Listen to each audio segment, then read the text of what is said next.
Beredar di media sosial video keseruan pemuda berenang dalam rumah yang sedang kebanjiran. Pada video singkat yang diunggah oleh pemilik akun TikTok @sleepymore menunjukkan 3 orang pemuda yang memilih tak ambil pusing di tengah musibah banjir di Makassar yang membuat aktivitas masyarakat menjadi terkendala. Banjir asikin aja tagar Makassar, tulis keterangan unggahan. Alih-alih menguras air banjir yang telah masuk ke dalam kediamannya, para pemuda ini malah memanfaatkan hal itu sebagai sarana hiburan. 3 orang pemuda tampak membuat rumah yang genangan banjirnya tak terlalu tinggi mendadak beralih fungsi menjadi kolam renang. Jika biasanya air banjir cenderung keruh dan kotor, air yang masuk ke dalam kediaman mereka malah tampak begitu jernih. Mereka dengan santainya berenang di ruang tamu rumah itu sambil tertawa-tawa.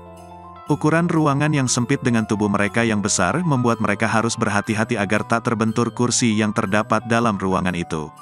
Sontak unggahan mendapat beragam komentar kocak warganet.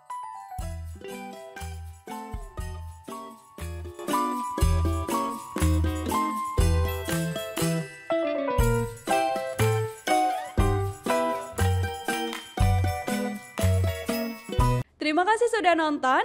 Jangan lupa like, subscribe, dan share ya.